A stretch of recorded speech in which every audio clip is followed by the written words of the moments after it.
Eh bien, bonjour ou bonsoir à tous.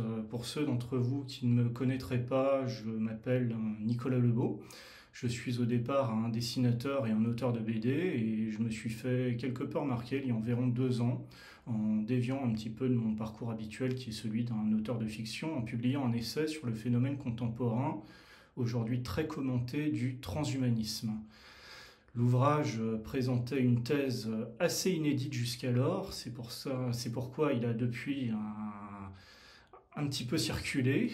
Il m'a donné accès à quelques relais médiatiques. J'ai effectué aussi il y a quelque temps une conférence sur le sujet. Bref, il s'agit du bouquin que j'ai le plus vendu jusqu'à présent, même si la sociologie n'était pas au départ mon domaine de prédilection. L'accueil plutôt favorable qui m'a été fait pour cet ouvrage m'a donné l'énergie d'écrire mon premier roman que je viens de faire paraître aux éditions de la Reine Rouge. Le voilà, je ne sais pas si on le voit très bien. Je vais vous le présenter aujourd'hui. Donc, comme vous le voyez, il s'agit cette fois-ci d'un ouvrage d'une toute autre envergure, hein, contrairement à mon premier qui était très court, très efficace, très ramassé, très synthétique. Celui-ci fait 692 pages, donc vous avez de la lecture pour un bon moment, et je crois bien que, indépendamment de sa taille, c'est l'œuvre la plus ambitieuse et surtout la plus forte et la plus transgressive que j'ai produite jusqu'à présent. Transgressif parce que durant tout mon parcours, j'ai tenté de creuser un certain nombre de malaises, que ce soit des malaises sociaux, intimes, politiques aussi, ce qui m'a valu parfois quelques ennuis. On parle là d'un livre qui se situe très exactement à la convergence de tous les tabous, au carrefour de tous les interdits, donc des interdits touchant aux questions sociales, politiques, mais aussi raciales, religieuses, psychologiques, économiques et même évidemment psychosexuelles qui hantent, je crois, l'époque contemporaine. Le point de départ de ce livre a été d'identifier la plus grande peur de la classe dominante, hein, ce qui n'est pas très difficile en soi parce que nos dirigeants passent leur temps à nous communiquer leurs peurs, à essayer de les infuser dans l'esprit de la population. Exemplairement, il y a cette peur irrationnel du fascisme et du retour des heures sombres de l'histoire qu'il projette comme ça sur la population. Pour autant, j'ai tenté, même si cette peur semble de plus en plus ridicule à l'essentiel de la population, j'ai tenté de prendre cette peur au sérieux et lui conférer une sorte d'incarnation concrète à travers un récit qui la pousserait jusque dans ses retranchements et qui lui donnerait corps dans toute son intensité par la magie de l'incarnation qui est un petit peu l'opération première de l'art romanesque, hein, l'incarnation.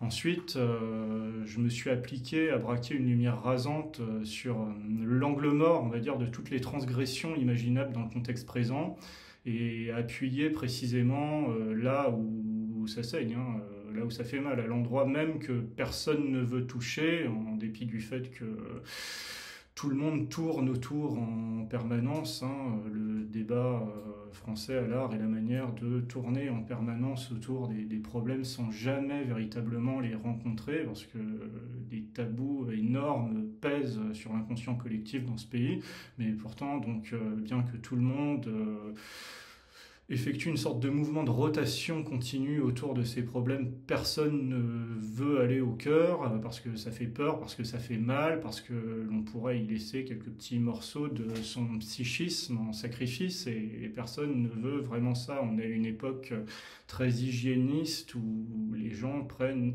énormément soin de leur santé mentale. C'est bien compréhensible parce que voilà. Mais justement, moi, c'est un peu ma vocation d'aller à la rencontre du point de fixation de toutes les névroses de l'époque, de m'en saisir, de les dépasser, de les faire s'incarner. Ça participe un petit peu de ce mélange paradoxal de sensibilité pour le monde qui m'entoure et de curiosité scientifique un peu froide qui définit mon tempérament.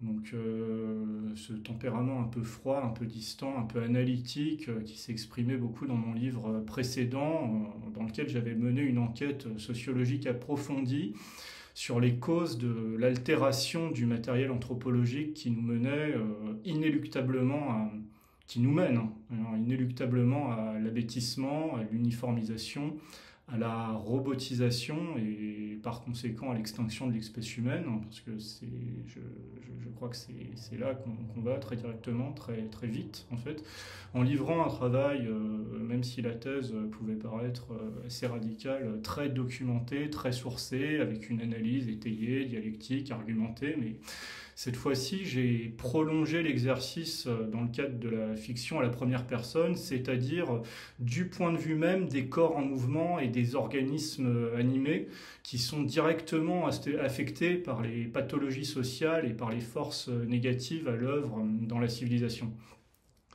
Ce nouveau livre explore toutes les pathologies de la mondialisation triomphante. On va parler de toutes les composantes de la France, aussi bien de sa mystique intrinsèque que de ses phénomènes immanents, comme la lutte des classes, les traumas de l'identité, la misère sexuelle et affective, la guerre des sexes, la guerre des races, la guerre totale, la guerre civile, la fameuse fin de l'histoire, puis tout ce qui vient inévitablement après la fin de l'histoire, à savoir, sans rentrer dans le détail, ce que je pressens depuis un certain temps et ce dont l'actualité nous donne une vision paroxystique, c'est-à-dire le retour de la violence, le retour de l'histoire, le retour du refoulé, selon l'expression chère à Sigmund Freud. En gros, j'ai pris tout ce qui vous tourmente en basse continue dans l'époque présente et je l'ai synthétisé, je l'ai comprimé comme ça dans un énorme livre destiné à la fois dans une fonction cathartique bien comprise à vous traumatiser un bon coup, cette fois-ci, et à expier par conséquent vos angoisses. Dans le contexte de la France contemporaine, ce livre est une sorte de mauvais rêve ou une transcription poussée aux extrêmes, aux extrémités de l'inconscient collectif tel qu'il m'apparaît. Donc inutile de vous préciser que c'est un tout petit peu explosif et qu'il est donc assez difficile et même risqué d'en dire beaucoup plus ici même pour des raisons évidentes que je ne détaillerai pas. Et c'est aussi pourquoi j'ai le sentiment que les médias ne vont pas trop me relayer sur ce coup-là, encore moins m'inviter à en parler sur les plateaux. Donc la diffusion s'annonce plus compliquée que la dernière fois. De plus, mes réseaux sociaux sont défoncés, absolument plus personne ne me voit, donc il me reste cette petite fenêtre pour essayer de vous en parler, en espérant que ça tombe dans l'oreille des bonnes personnes, des personnes intéressées, parce que là c'est l'arbitraire de la distribution algorithmique, le hasard, je ne sais absolument pas qui va tomber sur cette vidéo, et ça fait partie du jeu, et je m'y soumets volontiers. Donc, pour vous donner quand même quelques précisions sans trop vous dévoiler le cœur de l'intrigue, mon livre explore jusqu'au bout, à travers un enchaînement de destins individuels croisés. C'est la tradition du roman picaresque, hein, je veux dire, plein de petites histoires qui s'enchaînent, qui s'enfilent les unes les autres. Donc on explore une possibilité du devenir de la civilisation occidentale, en prolongeant les perspectives du présent. Là, il suffit parfois de prolonger des courbes connues à partir de données empiriques et en extirpant les causes dans les sources du passé, parce que tout ce que je décris dans l'ouvrage correspond à la continuité d'un phénomène historique, d'une matière historique. C'est pourquoi nous allons aussi, dans cet ouvrage, voyager dans le temps, traverser plusieurs époques, etc. Il s'agit donc de suivre à la trace le cours d'un processus historique présenté comme inéluctable, tout en articulant le récit autour de deux idées maîtresses, deux grands axes principaux de réflexion qui sont les suivants. Donc, premièrement, on va plonger un peu dans l'abstraction et dans la métaphysique. Et on va remonter petit à petit vers le domaine concret. En quelque sorte, on va monter en concrétude petit à petit. Je vais vous demander de vous figurer, de vous représenter une idée, pour le moment très abstraitement, autour de laquelle pourrait s'articuler, se cristalliser un changement de paradigme dans la civilisation. Une sorte de principe organisateur plus ou moins abstrait. Voilà. Le premier postulat de mon livre est que la persistance d'une seule et même idée sur le temps long, son évolution au cours de plusieurs époques, sa présence à l'intérieur de plusieurs esprits à travers des mécanismes comme la synchronicité, la métempsychose, avec plusieurs franges de la population, plusieurs individus, plusieurs groupes sociaux pourraient se faire suggestionner en gros par une idée qui serait inscrite comme ça dans l'air du temps et qui se diffuserait petit à petit chez plusieurs individus à des périodes différentes aussi. Ça pourrait s'étaler sur 70 ans, qui est parfois, on le dit, la durée de vie moyenne des institutions, dans des contextes différents, sous plusieurs formes, dans des cerveaux isolés comme dans des discours ou dans des productions culturelles. On pourrait retrouver ça dans les discours des hommes politiques en filigrane ou dans des films de cinéma, des séries télé, ça pourrait être dans les sous-bassements de certaines œuvres littéraires, voilà, une idée qui circulerait comme ça. Donc l'une des idées maîtresses de mon livre, c'est que si cette idée répond à tous ces critères que je viens de décrire, elle finira inévitablement par aboutir à sa concrétisation au terme d'un cycle historique et à l'initiative d'un événement déclencheur, en général complètement imprévu. À un moment pivot de l'histoire, en général imprévisible. Dominique Vénère disait que l'histoire était imprévisible et par conséquent elle est toujours ouverte. La deuxième grande idée qui sous-tend l'architecture de mon livre, c'est que la distribution actuelle des États-nations telle que vous la connaissez, donc il y a la France, la Russie, l'Italie, la Chine, l'Inde, avec ses frontières, son territoire, chacun sa population, comme ça, bien délimitée dans des espaces politiques et géographiques donnés. Donc cette distribution des États-nations n'a aujourd'hui, dans beaucoup d'exemples que je viens de citer, plus aucun sens et ne repose plus sur aucun consensus moral, politique, religieux, ethnique ou culturel.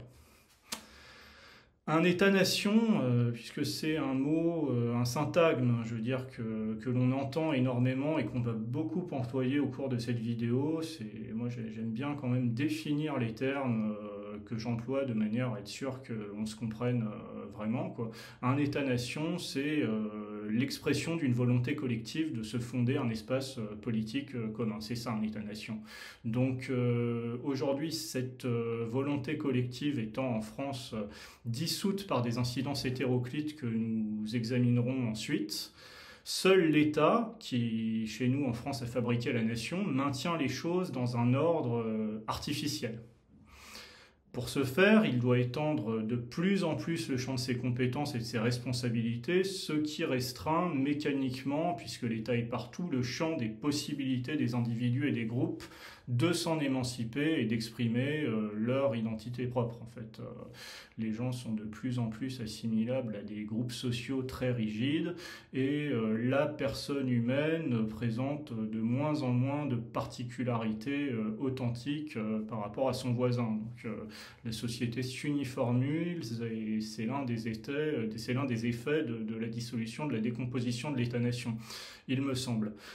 Une société qui ne repose plus sur aucun consensus est par définition une société fragile, qui peut imploser à la moindre occasion, ce qui rend impossible toute continuité d'un projet collectif et toute projection individuelle dans l'avenir.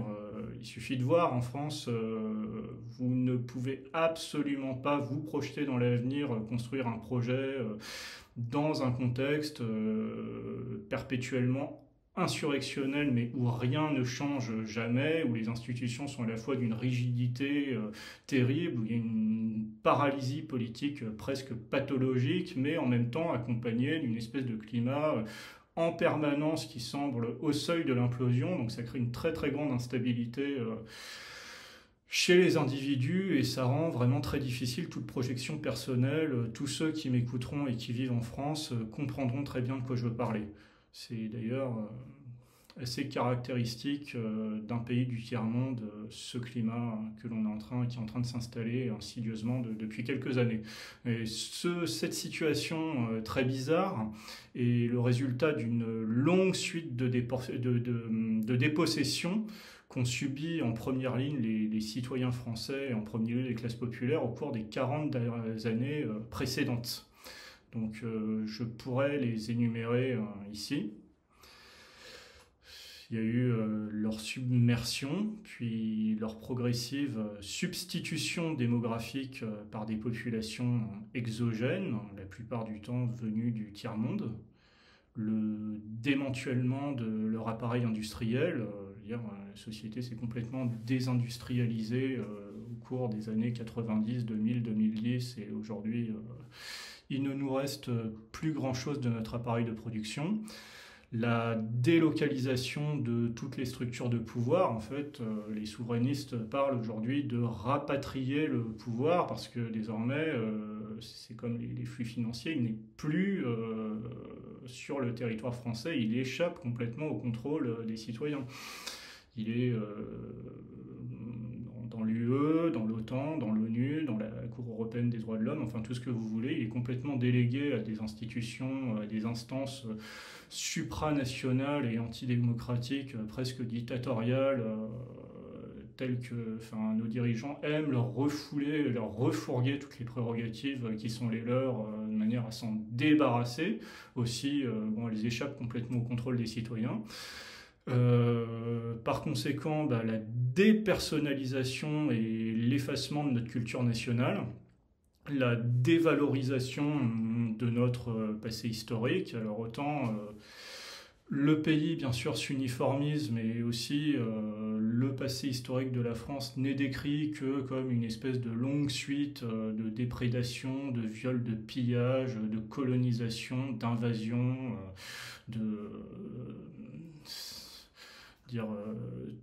tout une entreprise de culpabilisation terrible pèse sur le peuple français, qui d'ailleurs ça fonctionne parce que il a, semble-t-il, une vision irrationnellement sombre de son passé encore aujourd'hui, quoi. Il y a aussi l'endettement exponentiel du peuple français. On est de plus en plus endetté de manière à la fois privée, et la dette publique atteint des proportions inimaginable, la paupérisation qui s'ensuit parce que cette espèce de monnaie qui est fabriquée en quantité absurde finalement se dévalue elle-même, la destruction du travail productif au profit d'un régime de bureaucratisation et de tertiarisation. Enfin, il suffit de quitter la France quelques jours et de revenir par exemple par l'aéroport d'Orly ou de Charles de Gaulle à Paris, de traverser la banlieue et de voir les kilomètres d'immeubles, de bureaux qui ont été construits afin d'offrir une sorte d'avenir professionnel aux cadres et aux classes moyennes émergentes. Enfin, on voit que ces bureaux sont vides d'ailleurs. On se demande même qu'est-ce qu'ils font en fait à longueur de journée là-dedans. Et d'ailleurs, il est fort possible que la nouvelle révolution industrielle liée au développement de l'IA est complètement décimée, tel que je le prévoyais déjà dans mon ouvrage sur le transhumanisme il y a 2 ans, l'essentiel de ces métiers et que ces cadres aient subi déjà en silence le destin des porteurs d'eau à la fin du 19e siècle, quoi.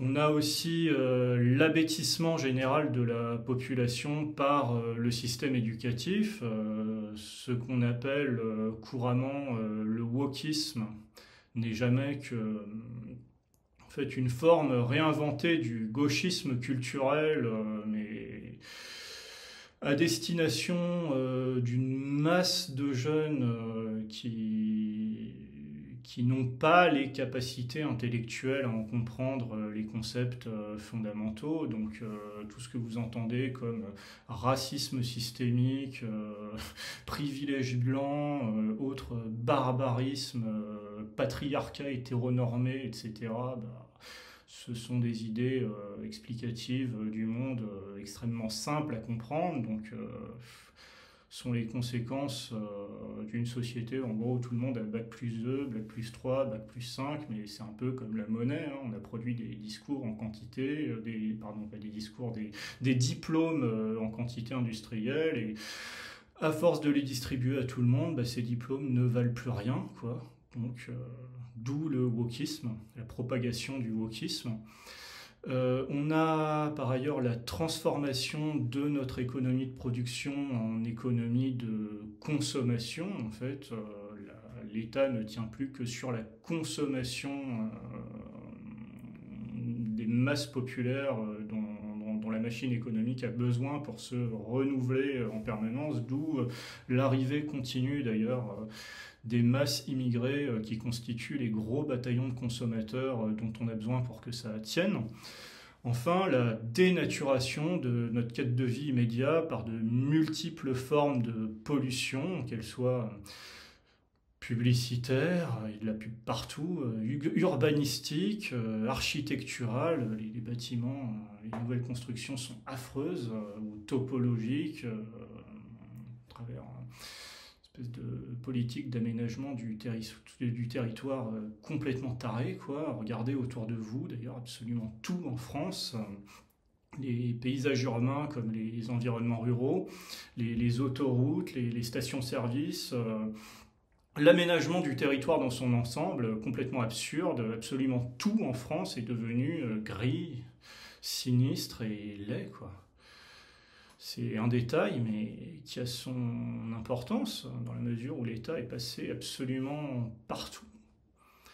Il suffit de comparer avec d'autres pays. Moi, je vis actuellement à l'étranger et je vois qu'il y a tout un tas d'endroits qui sont des terrains vagues, même en plein cœur parfois des villes, sur lesquels l'État n'a absolument rien fait. Il a décidé de laisser un peu tranquille certains endroits où il n'y a pas eu de colonisation intégrale en fait de tout le territoire national par la main de l'État qui a organisé certains endroits. Il y a encore des endroits qui respirent et c'est assez apaisant.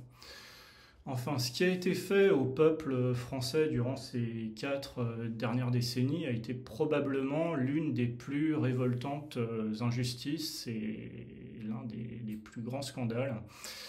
L'une des plus grandes violences envers un peuple occidental qui n'ait jamais été commise au cours de l'histoire, quoi.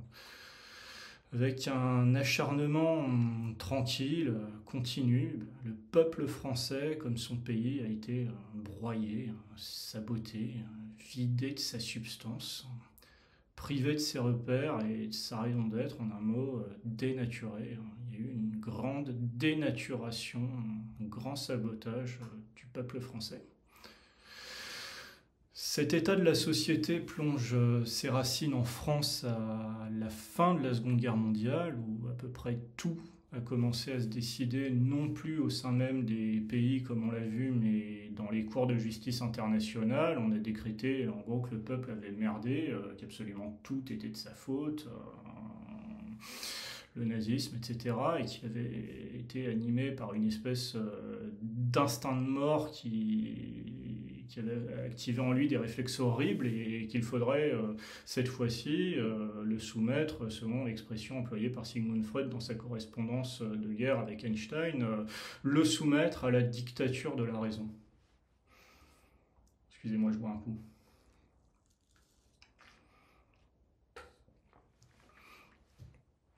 La dictature de la raison. À partir de là, tout allait être fait pour éviter de concentrer le pouvoir entre les mains d'un seul homme. Et pour cela, il a fallu déménager le pouvoir. À partir de cette époque où toute affaire nationale n'est plus qu'une affaire de droit et de commerce. Voilà, le fameux doux commerce dont parle Montesquieu.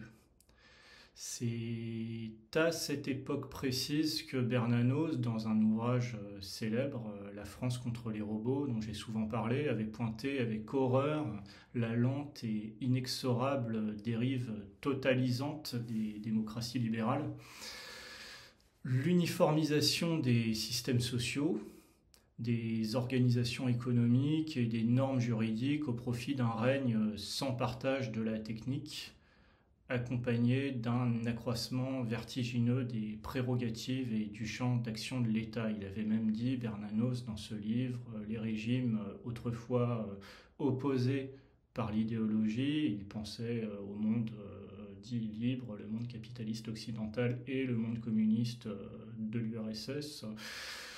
Les régimes autrefois opposés par l'idéologie sont désormais unis par la technique. Donc l'État aujourd'hui a étendu ses prérogatives, il vous remplit votre frigo, votre réservoir d'essence, il vous suit à la trace, il vous relève vos empreintes digitales.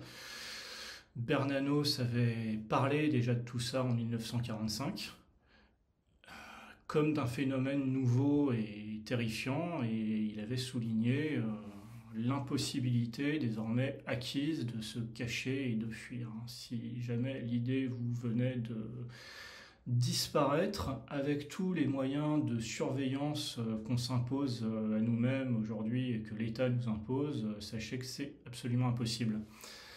La concaténation des causes de cette situation se prolonge également dans la décomposition de notre ancien empire colonial, qui a eu pour effet de concentrer le projet collectif français dans la tête de nos dirigeants sur la seule surface du territoire national, dans l'Hexagone, sans en changer le moins du monde la nature et les prémices. L'idéologie est la même. En gros, ils ont importé en masse des populations issus de nos anciens territoires administrés afin de retenter une deuxième fois sur le sol français, cette fois-ci, dans les grandes agglomérations urbaines, ce qui venait à peine de s'achever dans le sang et l'horreur sur l'autre rive de la Méditerranée avec la guerre d'Algérie. L'histoire de France pourrait se résumer à une suite ininterrompue pendant 15 siècles de guerre civile et de réconciliation. On pourrait intituler un ouvrage d'histoire de France, d'histoire parallèle de la France, on pourrait le nommer 1500 ans de guerre civile. 1500 ans de guerre civile qui ont façonné l'histoire de France, et la guerre d'Algérie qui a mobilisé 1,5 million de jeunes Français entre 1954 et 1962 pourrait être considérée comme la dernière guerre civile française, c'est-à-dire comme l'événement marquant la fin de l'histoire de France. Et le bouquet final fut d'une violence inouïe, la démonstration même du fait que nous n'aurions jamais dû rentrer en contact avec ces populations. Pourtant, immédiatement après, nos dirigeants ont tenté une terrifiante expérience de laboratoire, à l'issue tout à fait incertaine d'ailleurs, sans songer une seule seconde à ceux, c'est-à-dire vous, qui devrez en assumer les conséquences en cas d'échec. Parce que c'est vous qui êtes exposés. En forçant les classes populaires blanches à la cohabitation avec ces populations, ils ont voulu refaire à l'identique ici, sur le territoire français, ce qui avait échoué là-bas, en pensant que les mêmes causes ne produiraient pas les mêmes effets. C'est exactement ce qui, pour Albert Einstein, qui s'y connaissait, je crois, constituait la définition la plus parfaite de la folie à l'œuvre. L'idée que les mêmes causes pourraient produire des effets différents à l'infini.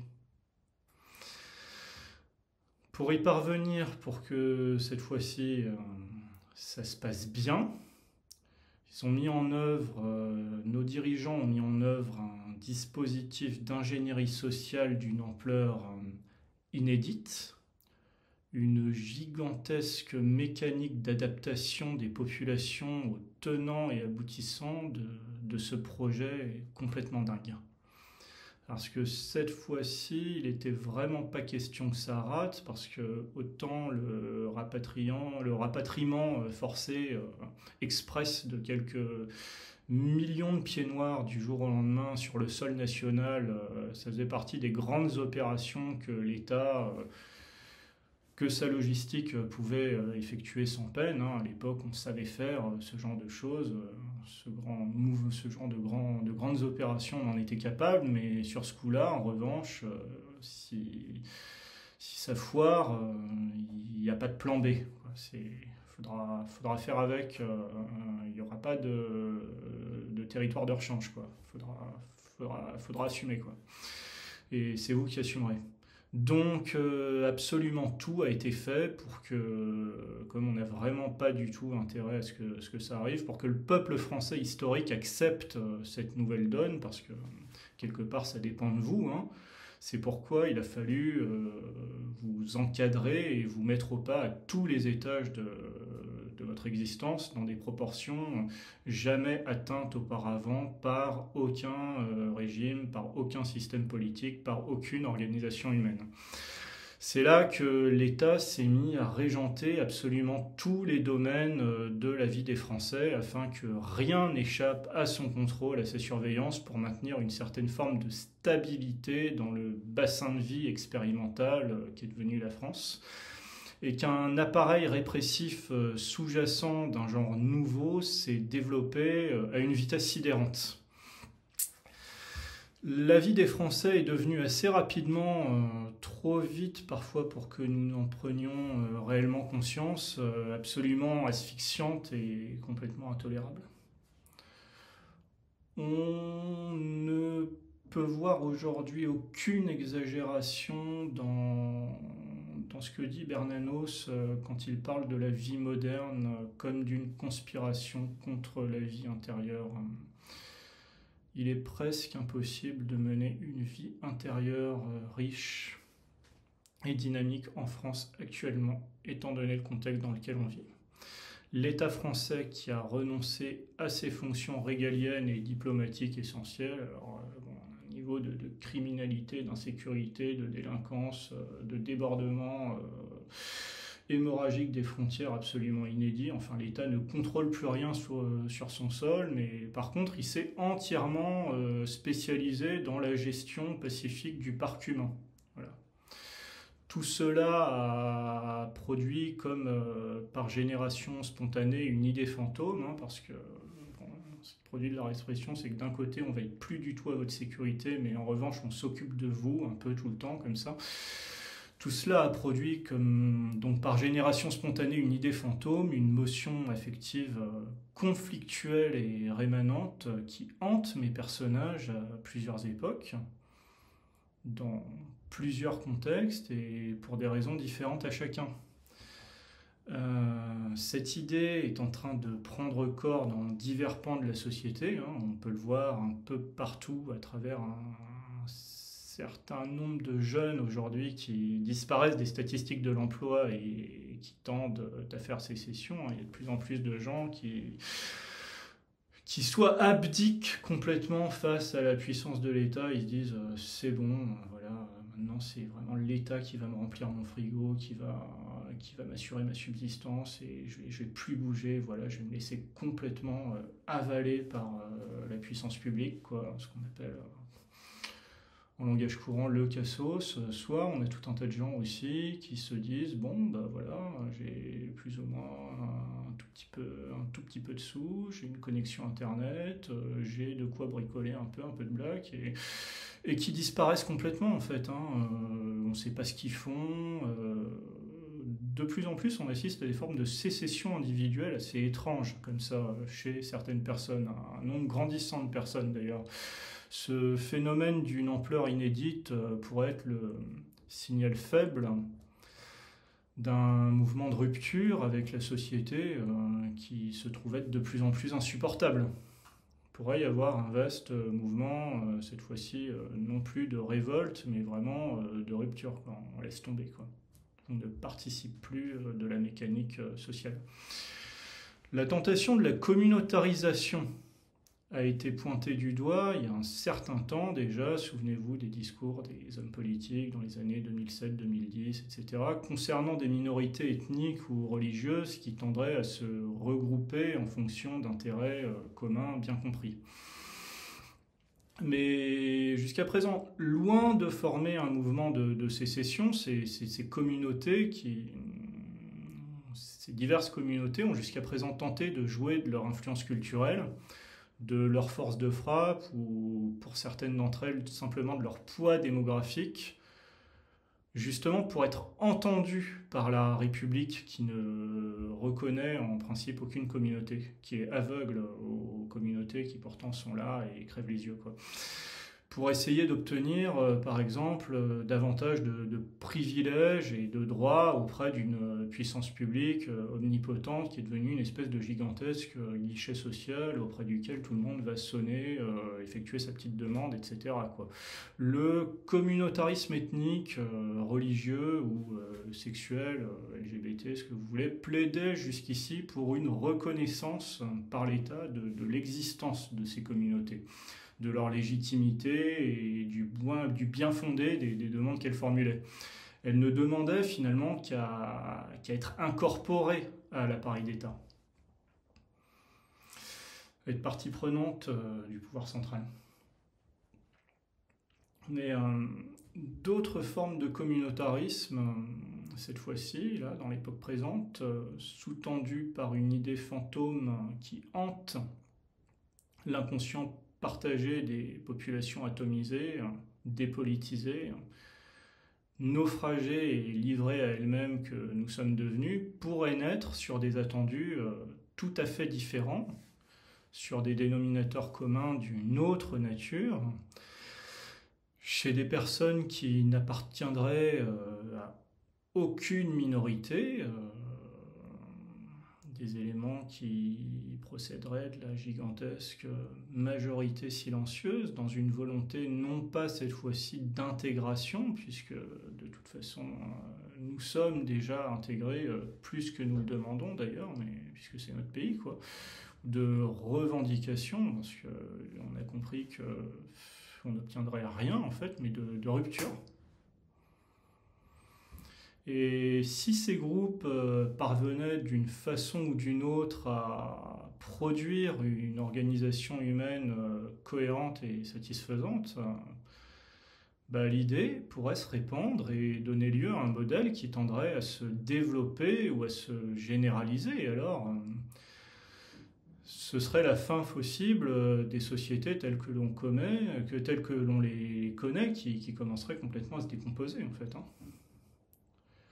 Je crois que c'est précisément cela, en fait, le cauchemar de nos dirigeants. La décomposition, la désagrégation du corps social en une espèce de multitude sur lesquelles il ne parviendrait aucune espèce d'emprise, quoi. C'est pour ça que l'État fait absolument tout depuis la fin de la guerre pour éviter toute forme de communautarisation au sein de l'État-nation. Et elle mobilise pour cela tout un tas de valeurs complètement abstraites, les valeurs de la République qu'elle convoque de façon incantatoire, comme si ces principes détenaient une sorte de formule magique qui, par l'opération du Saint-Esprit, allait unir des gens qui n'ont plus rien à se dire et qui ne peuvent plus s'encadrer depuis longtemps. Donc l'appareil judiciaire, en général assez laxiste, c'est le moins qu'on puisse dire, sur la délinquance de droit commun et sur la criminalité organisée. Je crois qu'en France, on a quasiment un attentat par jour depuis environ 5 ans.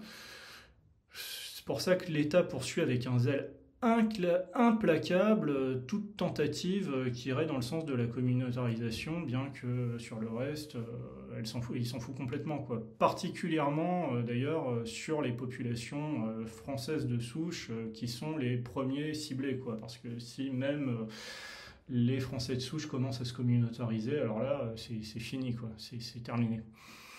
Bien que la chape de plomb de la répression parvient à en étouffer le désir conscient chez les populations majoritaires, ben, on assiste au même phénomène dans toutes les sociétés qui deviennent répressives, quoi. La pulsion de sécession tend à persister, mais cette fois-ci de façon inconsciente, chez un nombre grandissant d'individus, quoi.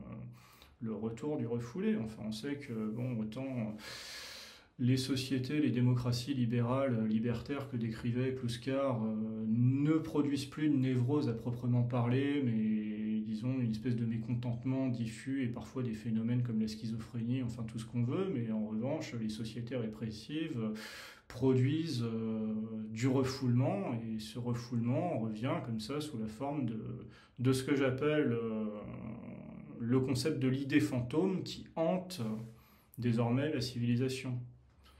Souvenez-vous de l'introduction du manifeste du communisme de Karl Marx, 1848, une espèce de phrase très célèbre, un spectre entre l'Europe, un spectre hante l'Europe, ce spectre c'est le communisme. Aujourd'hui je crois que un spectre hante la France, et la poursuit comme ça. Ce spectre, c'est le communautarisme que je ne saurais définir ici. Cette idée fantôme qui nous hante comme ça et qui hante les personnages de ce livre, c'est le désir présent chez chacun d'entre eux de se couper de l'espace national et de se recréer de plusieurs manières, en fait. On va suivre les différentes manières dont ça va s'actualiser, de se recréer un destin historique dans une nouvelle communauté où les normes en vigueur au sein des sociétés organisées n'auraient plus du tout cours, quoi. De se recréer comme ça une nouvelle organisation sociale complètement inédite, quoi. En effet, que ce soit le cas du personnage d'André, né en 1938, d'Alain, né en 1986, ou encore d'Achille, qui est né en 2000, qui est un zoomer, quoi. Donc on a 3 générations de personnages très différentes et 3 parcours complètement antagonistes, quoi. Absolument tous les personnages de ce livre seront pourtant agis à un moment donné par la même pulsion de fuite, par le même affect de sécession avec la société, dont ils sont, bien malgré eux et de plus en plus violemment contre leur gré, partie prenante.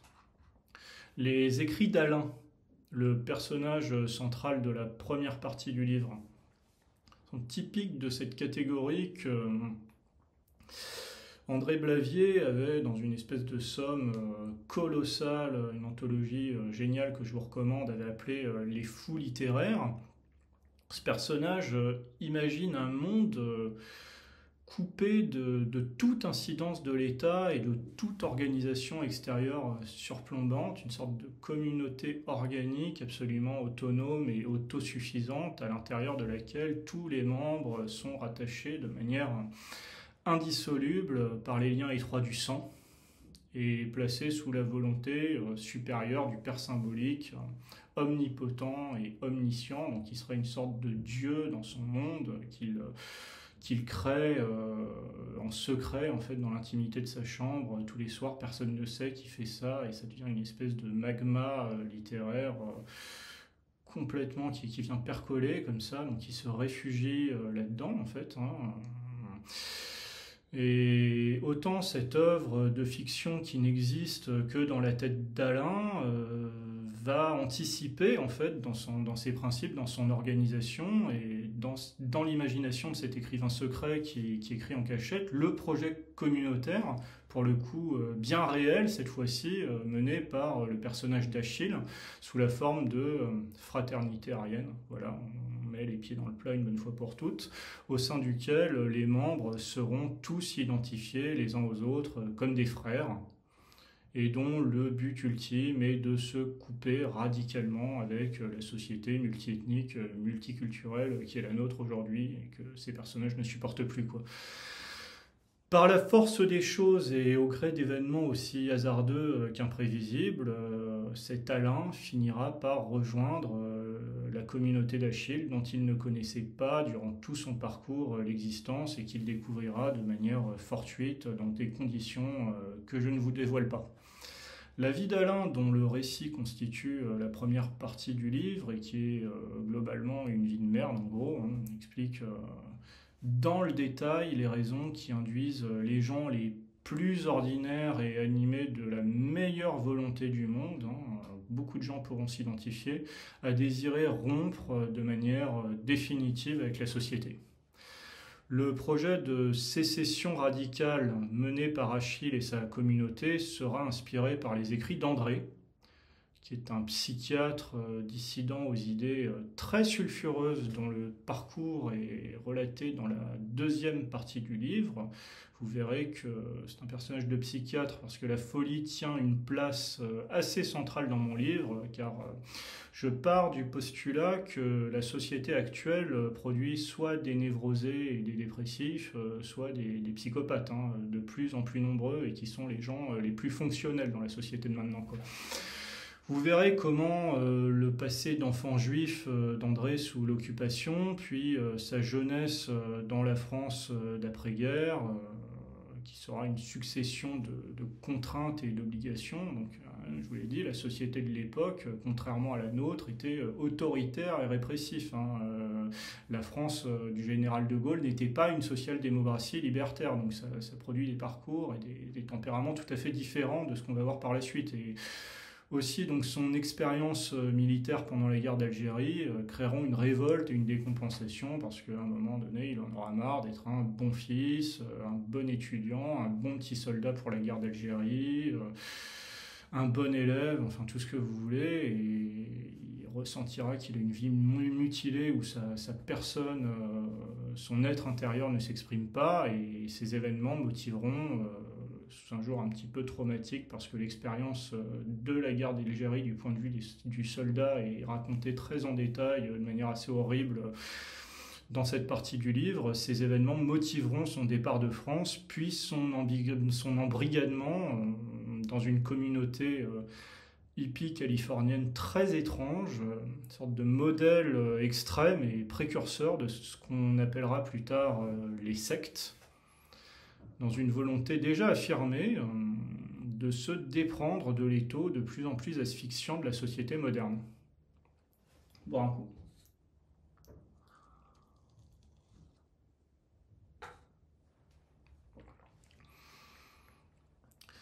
Après l'échec, somme toute prévisible, de cette première tentative de sécession, la pulsion de fuite poursuivra André toute sa vie durant, d'abord en province, il essaiera de se casser de Paris, puis finalement au Moyen-Orient pour échapper à l'immigration, en gros, après avoir imaginé dans un ultime écrit théorique confidentiel qui sera découvert beaucoup plus tard, le grand déménagement de la civilisation européenne menacée sur une autre planète et la grande évasion des Européens d'élite dans l'espace intersidéral.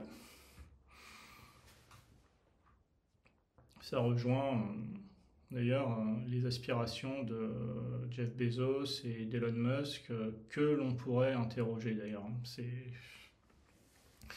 Enfin, le jeune Achille, dont l'aventure occupe la troisième partie du livre, troisième et dernière partie, parce qu'ensuite il y a une quatrième partie qu'il faut absolument lire, parce que bon, c'est peut-être celle dont je suis le plus fier, mais là je peux absolument pas vous la dévoiler aujourd'hui, parce qu'il y a toutes les conclusions du livre, et vraiment il y a la raison d'être de mon message qui est exprimée, quoi. Donc le jeune Achille finira quelques décennies plus tard à donner corps à cette utopie en créant une communauté autonome et en organisant les conditions concrètes de cette rupture définitive avec la société et le monde. Donc vous voyez que cette idée fantôme, au départ très abstraite, a fait son petit bout de chemin comme ça dans plusieurs consciences, à plusieurs époques, a traversé les décennies sous différentes formes comme je l'expliquais au début et finalement a abouti à sa concrétisation et ce qu'il en résulte, la réussite de ce projet mènera à la déstabilisation de l'ordre international, à la liquidation des repères nationaux et à un bouleversement radical et définitif de la structure et de l'organisation du monde. En partant d'individus qui se doivent entièrement à la société, qui ne leur procure plus aucun bénéfice psychologique et moral, et sans qu'à aucun moment de leur vie, leur environnement immédiat et l'organisation sociale ne rentrent en cohérence avec leurs aspirations. Souvenez-vous de la phrase de Guy Debord, magnifique, dans La mauvaise réputation, je crois, où il explique que rien n'a jamais été fait selon lui dans la société dans le but de lui faire plaisir.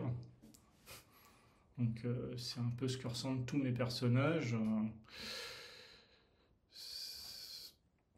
Nous aboutirons à la formation de groupes sociaux intransigeants et déterminés, fondés sur des critères nouvellement définis et qui n'accepteront plus aucun compromis avec la société organisée, les fameuses minorités intransigeantes, intolérantes, dont parle le Nicolas Nassim Taleb, Le Cygne Noir, je crois. Ce sera la fin du consensus et la mort de l'État-nation, qui est en filigrane l'un des sujets principaux du livre, la disparition, l'obsolescence de l'État-nation. Comme je vous l'ai dit précédemment, les sociétés purement contractuelles que sont les démocraties libérales ne reposent plus sur aucun élément de consensus immanent. Le droit et le marché ont pour fonction de façonner les normes sociales et comportementales, tandis que l'État fabrique et prescrit la morale dominante qui doit se diffuser parce que le philosophe marxiste Louis Althusser appelait ces appareils idéologiques, les appareils idéologiques d'État, afin d'assurer la cohésion sociale qui, comme on l'a vu précédemment, n'est adossée à aucun ordre spontané. Vous voyez, en France aujourd'hui, il y a 3 blocs complètement irréconciliables. Il y en a un qui veut détruire la France, l'autre qui est encore relativement attaché pour différentes raisons à la forme de l'État-nation français, et le troisième qui s'est complètement barré ailleurs dans sa tête et qui en a plus rien à foutre et qui prépare l'après, quoi. Les appareils idéologiques d'État sont les institutions, en premier lieu les universités, qui sont la fabrique de la morale dominante, les médias qui diffusent la morale dominante, la justice qui sanctionne les dérives et la désobéissance vis-à-vis de la morale dominante, la publicité qui martèle la morale dominante et l'école qui l'enfonce dans la cervelle des gamins quand elle est encore bien apprêtée pour ça et quand les parois de la boîte crânienne ne sont pas trop dures et pas trop rigides, quoi. Dans le cas de la France, qui est depuis l'aube du 3e millénaire une société multiculturelle, multiethnique, peut-être la société la plus multiculturelle, la plus multiethnique d'Europe, que sais-je, multireligieuse aussi et socialement ultra clivée, la morale dominante est antiraciste, favorable à la diversité, tolérante envers les minorités. Elle repose sur une logique de culpabilisation du peuple historique de référence, qui est incité à se repentir de la colonisation, des crimes contre l'humanité, etc., en permanence, et sur une valorisation de plus en plus insistante des masses immigrées qui, elles, comme vous le savez, n'ont rien fait de mal, sont pures, et autour de l'intégration desquelles, de ces masses d'immigrés, se construit désormais le projet collectif. Au sein de cette organisation sociale expérimentale, entièrement façonnée par les flux et les mouvements de la globalisation planétaire, les citoyens n'étant plus liés entre eux par une quelconque mémoire commune ou inconscient collectif, n'ayant plus aucun héritage partagé, ni culturel, ni historique, ni aucun imaginaire de référence ou système de valeurs sur lesquels s'accorder naturellement. On n'a même plus du tout la même histoire familiale les uns aux autres. On participe tous en fait d'un héritage complètement différent et on n'a vraiment plus rien en commun. Ils n'ont plus donc la moindre raison objective d'accepter de cohabiter sur le même sol, de partager un même espace vital, de se sentir obligés les uns vis-à-vis des autres au compromis de civilité. C'est pour ça des groupes sociaux, ethniques, religieux tendent à se former sur des prémices de plus en plus rigides et intransigeantes afin de pousser l'appareil d'État dans telle ou telle direction conforme à leurs attentes et à formuler des exigences sur lesquelles ils seront de moins en moins à même de céder quoi que ce soit.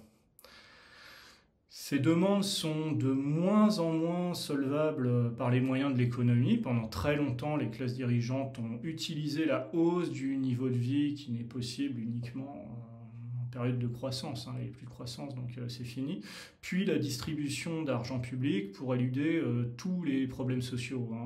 Quelle que soit la nature des problèmes sociaux qu'ont rencontrés les classes dirigeantes, la méthode a toujours été la même jusqu'à présent. Ça a été distribuer de l'argent. Les classes dirigeantes adorent mettre en face des populations des problèmes économiques parce que c'est là que, un problème économique, on peut toujours négocier, quoi. En gros, ça s'appelle de la corruption. La distribution d'argent public, c'est de la corruption, c'est l'achat du silence de la population. Mais depuis quelque temps, les classes dirigeantes sont confrontées à des problèmes existentielles qui par définition ne sont pas négociables. Ce sont des choses que l'on ne pourra pas acheter et qu'on ne pourra pas...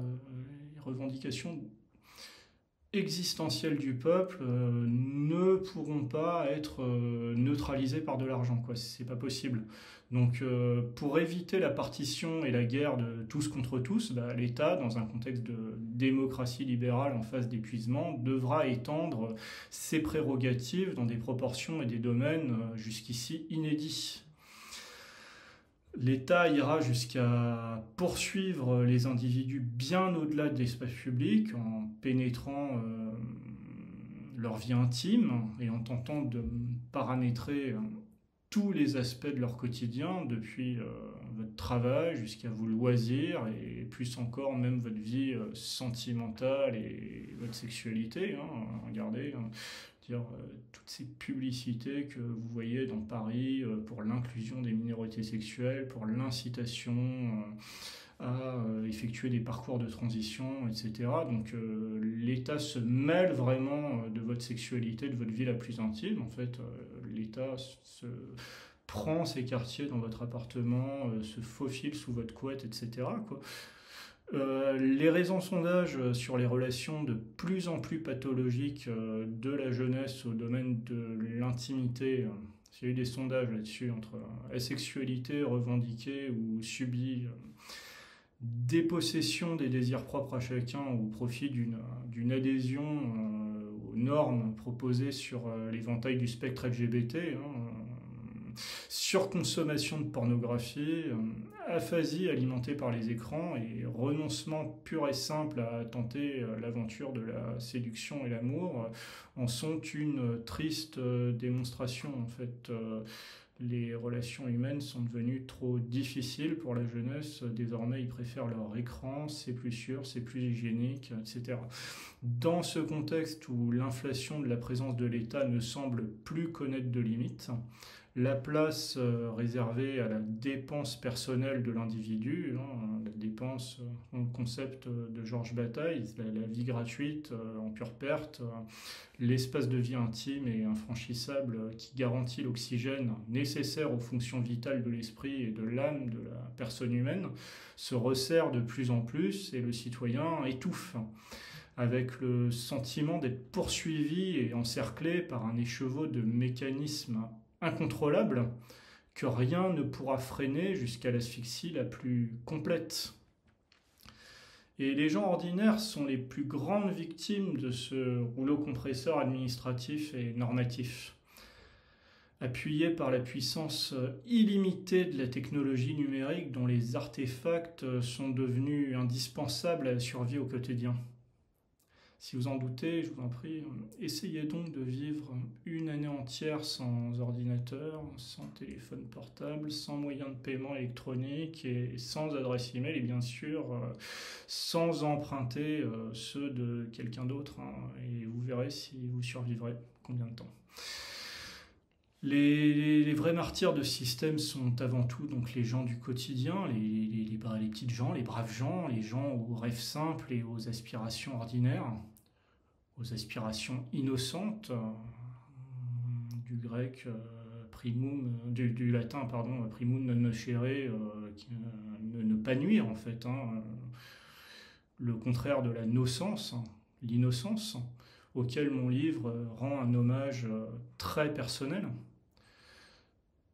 sans porter le moindre jugement moral sur leur qualité en tant qu'être humain. D'ailleurs, les élites et les immigrés sont à deux étages opposés de la hiérarchie sociale, les acteurs de la mondialisation. Les uns, les élites, parce qu'à travers l'appareil d'État qui seul procure l'outil administratif de création de marché, ils prescrivent la norme sociale qui constitue l'expression juridique et culturelle de leurs intérêts catégoriels. Les autres, les immigrés, parce qu'ils sont les corps en mouvement activés par l'ouverture des frontières qui est inhérente à l'expansion capitaliste planétaire, qui les incite à rechercher une vie meilleure loin de leur pays d'origine, hein, ce qui est bien normal, on en ferait probablement autant à leur place, et qui enfin bénéficient des flux financiers de la mondialisation à travers les transferts sociaux et les politiques d'inclusion. En revanche, les autochtones européens, les petits blancs, selon l'expression consacrée, sont les victimes les plus tragiques de cette situation qui semble arranger à peu près tout le monde, sauf eux finalement. Ils sont trop pauvres pour se barrer, trop isolés pour qu'on les craigne, hein. Absolument personne n'a peur des petits blancs. Trop acharnés dans leur boulot pour être assistés, hein, la plupart ne l'acceptent pas, hein. Petit blanc dans l'ensemble, ils bossent, quoi, hein, cloués à la glèbe par des crédits immobiliers, parce que impossible de se barrer de son pays tant qu'on est vraiment attaché par l'endettement. Ces blancs ont été incités d'ailleurs à s'endetter pendant des décennies avant de se faire plumés par l'augmentation des taux d'intérêt et de voir leur épargne se faire complètement avaler, siphonnée par l'inflation. Ils sont trop blancs pour intéresser la gauche et pas assez classe pour intéresser la droite qui les voit comme des beaufs, quoi. Ce sont eux qui portent à bout de bras par leur force de travail un État obèse et cannibale qui entretient des millions d'assistés sur leurs cotisations sociales, qui financent leur propre invasion migratoire par leurs impôts, tandis que les riches, eux, parviennent à optimiser leur patrimoine et à échapper à l'impôt, et la plupart du temps aussi aux inconvénients de l'immigration, en allant dans les quelques quartiers où ils sont globalement en sécurité, quoi. Et ce sont eux, ces petits blancs, qui se font traiter de feignants par les économistes libéraux, qui n'ont jamais rien branlé de leur vie d'ailleurs, à part parler sur les plateaux télé, alors que ce sont eux qui font, ces petits blancs, souvent les pires métiers. Il suffit de sortir de Paris d'ailleurs pour le voir. Et les pires métiers les plus indispensables, simplement parce qu'ils ont l'outrecuidance de demander à être payés correctement et de refuser parfois des jobs précaires et sous-payés, les fameux métiers en tension chers à la droite d'affaires, que seuls les immigrés en attente de régularisation acceptent de prendre en attendant d'être naturalisés, de faire valoir à leur tour leurs droits sociaux nouvellement acquis. Ce sont eux également, ces petits blancs, qui se font traiter de racistes par une gauche bourgeoise et parasitaire, parce qu'ils ont le malheur de voter pour le RN qui seul les entend crier. alors qu'il ne s'agit à la base, le vote RN, que d'un vote de classe. Il suffit de regarder les statistiques électorales. Je crois que 54% des ouvriers dans ce pays et des employés votent au premier tour pour le RN à toutes les élections. Donc, à un moment donné, les universitaires de gauche devraient vraiment s'interroger sur leur position au sein de ce qu'ils appellent la lutte des classes, justement, quoi. À force de stigmatiser et d'insulter les gens ordinaires qui ne demandent que la base, l'arrêt de l'immigration, le rétablissement d'un semblant d'ordre, la préservation de leur modèle social, un minimum de dignité, le vote de classe finira par devenir un vote ethnique. L'expression du réflexe de survie des petits blancs mis en minorité sur leur sol que des discours politiques visent en fait et discriminent implicitement. Souvenez-vous de Macron quand il parlait des Gaulois réfractaires. Les Gaulois réfractaires, il n'a pas parlé des Français réfractaires, dans le sens de la plus grande France, il parlait des Gaulois. Donc il y a un sous-entendu ethnique quand même extrêmement appuyé dans ce syntagme, quoi qu'il en dise. Il n'y a pourtant pas d'extrême droite en France.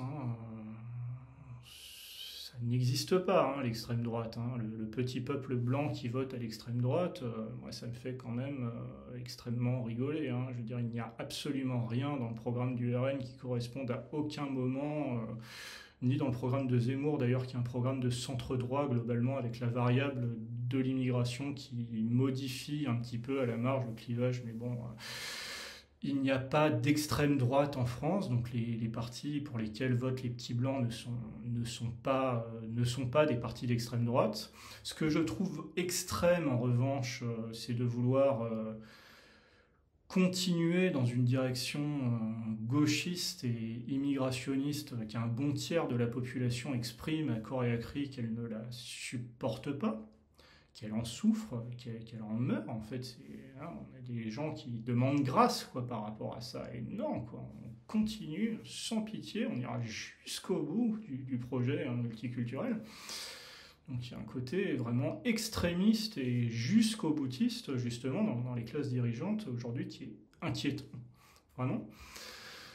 Car ce sont eux, les petits blancs du prolétariat qui sont forcés à la cohabitation avec des populations immigrées parfois hostiles, que la gauche bourgeoise valorise parce qu'elles incarnent, ces populations, les masses révolutionnaires en devenir, et que la droite aussi caresse dans le sens du poil parce qu'elle représente le contrepoids idéal à la mentalité syndicale, collectiviste, revendicatrice et exigeante en termes de salaire et de droits que les petits blancs conservent encore globalement en eux. Je veux dire, il y a une tradition sociale française extrêmement ancrée dans la population. Je veux dire, la Révolution française, c'est quand même fait sur le postulat de l'égalité. Donc, il y a encore des gens qui croient à ça. En tout cas, il y a des gens qui y ont cru pendant plusieurs décennies. Donc, quelque part, cette droite qui nous parle toujours de la transmission et de la conservation des valeurs devrait avoir à l'esprit l'héritage du mouvement ouvrier que les classes populaires transmettent aussi d'une façon ou d'une autre à leur descendance. Mais apparemment, comme il n'y a pas d'héritage, comme il n'y a pas de tradition du mouvement ouvrier en Côte d'Ivoire ou au Mali, l'immigration est la bienvenue aussi pour cette droite, pour d'autres raisons que pour la gauche. En effet, la gauche, comme la droite, déteste équitablement, je pèse mes mots, ces blancs du prolétariat. La gauche parce qu'elle n'est plus sociale et populaire, mais post-catholique. C'est à la manière de l'Église catholique dont les positions vont exactement dans le même sens que les positions de la gauche, parce que la gauche d'aujourd'hui ne parle plus du tout de dignité des travailleurs, mais de donner l'aumône aux pauvres, en gros dans une logique de charité chrétienne qui s'actualise dans l'assistanat. Le projet sordide et antidémocratique du revenu universel et de la distribution d'argent public aux nécessiteux, c'est très bizarre d'ailleurs, hein, cette inflexion dans le discours de la gauche, hein, parce que traditionnellement, la gauche s'oppose non seulement sur le principe de laïcité, mais sur quelque chose de beaucoup plus fondamental en fait à la logique chrétienne, qui est la logique de la charité. En fait, à aucun moment, par exemple, Karl Marx dans le manifeste du Parti communiste parle de donner l'aumône aux pauvres. En fait, on parle de dignité des travailleurs, je veux dire, qui représentent les forces productives du pays. Donc ça devrait normalement conférer le droit aux travailleurs d'être partie prenante du destin national et de décider à la place des élites, en fait, puisque ce sont eux qui produisent la valeur, ce sont eux qui produisent les richesses, ce sont les travailleurs. Donc c'est en tant qu'ils sont des travailleurs que la gauche est censée les défendre, en fait. À aucun moment,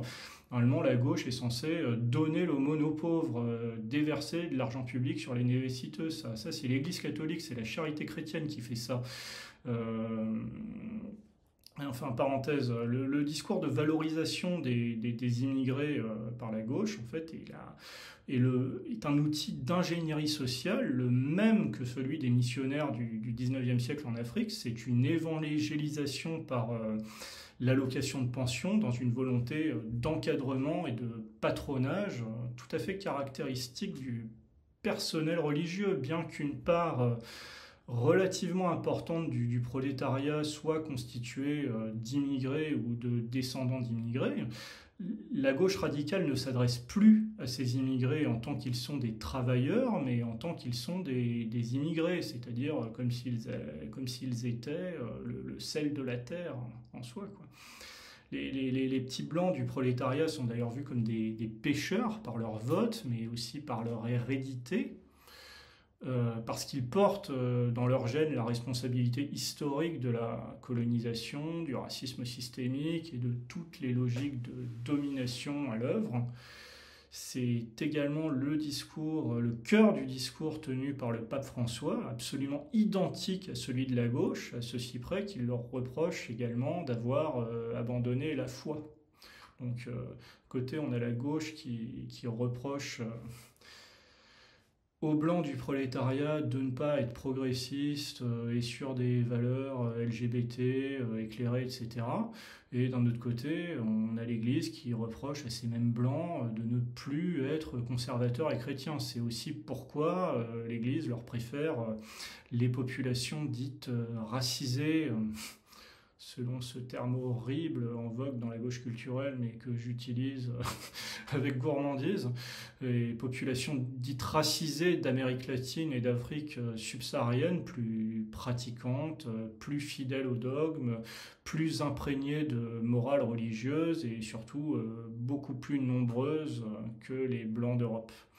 En effet, pour la gauche comme pour l'Église catholique, les blancs n'étant plus que quelques centaines de millions dans le monde, environ 7% de la population mondiale, les gros bataillons électoraux comme les masses de croyants destinés à assurer la relève sont à rechercher ailleurs. En gros, les blancs ne peuvent même plus se rattacher à leur héritage chrétien parce que même leur église est contre eux. En fait, c'est devenu la religion catholique est devenue la religion du monde entier, sauf la nôtre, quoi. Enfin, le déclin de la pratique religieuse chez les blancs du prolétariat, comme leur relatif désintérêt pour les questions de morale sociétale, hein, participe également du mépris de la droite bourgeoise pour eux. On a souvent entendu des journalistes et des hommes politiques conservateurs déplorer le fait que ces blancs sont dans une espèce de logique de lutte des classes à travers le vote RN et ont une espèce d'indifférence coupable à ces évolutions sociétales comme ce mariage antisexe dont l'électorat RN n'a rien à foutre, unisexe, là, enfin, le mariage gay, c'est des choses qui ne préoccupent pas beaucoup les gens dans les campagnes. En fait, c'est plutôt le 15e arrondissement qui s'intéresse à ça ou qui s'insurge contre ça. Donc il est fréquemment reproché, outre son absence de conservatisme,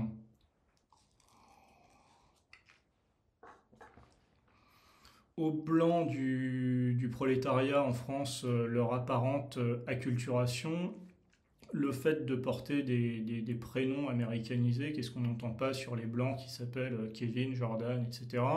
Des vêtements streetwear, des tatouages tribaux un peu bizarres, d'écouter du métal et du rap de supermarché plutôt que de la musique classique, de manger des surgelés, des tacos, des burgers chez McDo plutôt que des plats traditionnels de région comme le bœuf bourguignon ou le coq au vin, de jouer à des jeux vidéo japonais, de lire des mangas plutôt que Molière ou Chateaubriand, de regarder Hanouna plutôt que CNews. Pourtant, comment pourrait-on demander à un peuple qu'on a saigné à blanc pendant 40 ans, qu'on a dépossédé de sa dignité, de sa fierté, que l'on a dépouillé d'absolument tous ses privilèges nationaux, dont on a piétiné l'identité, les mœurs, les habitudes, les traditions, dont on a brisé les rêves, qu'on a noyé jusqu'à l'asphyxie dans le grand bain de la mondialisation et que l'on a enseveli sous un torrent continu d'immigration incontrôlée sur fond de dévalorisation de tout ce qui faisait que ce peuple pouvait marcher dans la rue la tête haute. Comment reprocher à ce peuple auquel on a tout piqué de se projeter mentalement dans un ailleurs plus favorable, une sorte de rêve américanisé, dans un espace imaginaire à l'intérieur duquel ils seraient enfin respectés pour ce qu'ils sont, des blancs. Voilà ce que j'ai à dire à cette droite catholique conservatrice que je n'en peux plus d'entendre deviser doctement et avec mépris sur des plateaux cossus sur l'américanisation des classes populaires, entre guillemets, sur ces blancs qui ont le tort à leurs yeux de s'appeler Jordan, Kevin, Gaylord, Steven, Kimberley plutôt que Thibaut, Jean-Édouard ou que sais-je encore. Cette droite qui revendique le droit d'être un petit bourgeois blanc méprise les blancs du prolétariat de manière presque aussi décomplexée que la gauche radicale, et tend à les considérer de la même manière qu'elle considère les délinquants ethniques à casquette, en gros comme des analphabètes et des racailles. L'un des enjeux de mon livre est de parler des blancs à casquette qui eux aussi ont le droit d'exister sur la terre de leurs ancêtres, parce que il n'y a pas de patrie de rechange pour ces blancs. C'est bien joli de se féliciter toujours de voir un entrepreneur qui s'appelle Mohamed et qui a très bien réussi, mais on devrait considérer aussi que un petit blanc à casquette avec un tatouage tribal qui s'appelle Kevin a tout autant de légitimité, voire plus, parce qu'il participe quand même du peuple historique de ce pays qui a été construit par ses ancêtres. Donc, moi, j'ai voulu parler de ces blancs auxquels on a volé leur jeunesse,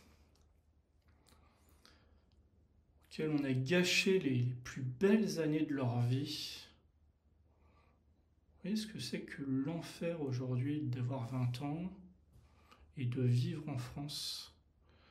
On peut même pas sortir le soir, ni aller draguer une fille, sans prendre le risque de se faire au mieux insulter, un peu tabasser, au pire se faire assassiner à la sortie d'une boîte de nuit par une espèce de racaille ethnique.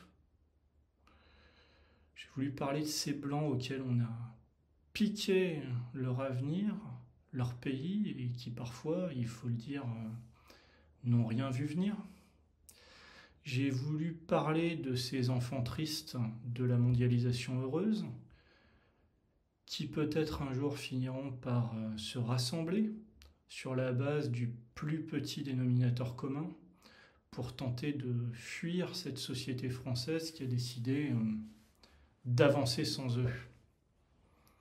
Parce que c'est ça le projet, en fait, au fond, c'est quelque part de se débarrasser de ces blancs. Donc, quand ils l'auront fait, quand ils auront compris, en fait, c'est l'hypothèse de mon livre, en fait, et qu'ils auront décidé enfin de se communautariser complètement, ben, ce sera la fin de l'État-nation français, la fin du monde tel qu'on le connaît, et le grand saut dans l'inconnu. Et là, on pourra vraiment parler de l'imprévisible de l'histoire. Parce que là, tout pourra recommencer. C'est probablement un peu triste, mais c'est une hypothèse. Il est évidemment peu probable qu'une telle situation se produise, mais mon roman se propose d'explorer cette hypothèse, d'en tracer la généalogie, d'en disséquer les tenants et aboutissants, d'en dessiner toutes les étapes et de raconter cette aventure jusqu'au bout. Après tout, la littérature d'imagination est précisément là pour nous donner à vivre les perspectives les plus dingues et pour nous proposer une alternative, selon le mot magnifique de Houellebecq, une alternative concrète à la réalité. C'est aussi un avertissement envers la classe dirigeante, bien que je doute fort du fait que ce soit entendu. Déjà parce qu'ils n'écoutent rien, et puis je ne suis pas sûr que mon message arrivera jusqu'à eux. Et un avertissement, parce que je ne vois pas chez eux de volonté de s'amender, d'essayer simplement de calmer un peu le jeu. On voit que ça produit de la souffrance, hein, tout ça, et de manière souvent un peu intolérable. Il y a des mouvements de population parfois convulsifs qu'on commence à entrevoir, donc ça devrait les alerter, mais non, ils n'écoutent rien. La classe politique française, c'est peut-être une expression de l'esprit boomer, en fait, se caractérise par l'absence de tout compromis, par son incapacité à écouter les limites existentielles du peuple historique. Il n'est pas complètement impensable que par sottise, par hubris, par fanatisme, par jusqu'au boutisme, le pouvoir en place en vienne à engendrer des situations telles que je les décris dans mon livre. C'est évidemment pas ce que je souhaite, hein. Un écrivain n'est certainement pas là pour développer ses fantasmes et ses désirs, ni pour fournir d'ailleurs des solutions à des problèmes. Je laisse ça aux politiciens et aux démagogues. Nous sommes là nous les écrivains, pour prolonger la réalité, pour faire parler l'inconscient collectif et explorer en profondeur le champ des possibilités. La littérature est définitivement l'espace du possible. Et c'est ainsi que je vais conclure. Si ce que je décris n'est pas une probabilité, c'est néanmoins une possibilité. Ce livre est une fiction, mais ce qu'il raconte est du domaine du possible. Je crois que je vais m'arrêter là. L'ouvrage s'intitule Une jeunesse d'Europe. Il vient de paraître aux éditions de la Reine Rouge. Il est disponible sur Amazon, dans ma boutique et sur le site de la maison d'édition. Les liens pour les commandes sont dans la description. Évidemment, je n'ai donné ici qu'un aperçu assez substantiel de ce que vous pourrez trouver dans le livre, qui fait à peu près 700 pages. Donc vous vous doutez bien qu'il est dense, qu'il y a beaucoup d'éléments que je n'ai pas pu détailler dans cette vidéo, ce n'était pas le but, qui n'est qu'une simple introduction à mon univers et aux problématiques que je traite. Je vous laisse le plaisir de les découvrir dans l'ouvrage, en espérant que cette présentation vous aura donné envie de me lire. Voilà. Merci à tous de m'avoir écouté et excellente soirée à vous.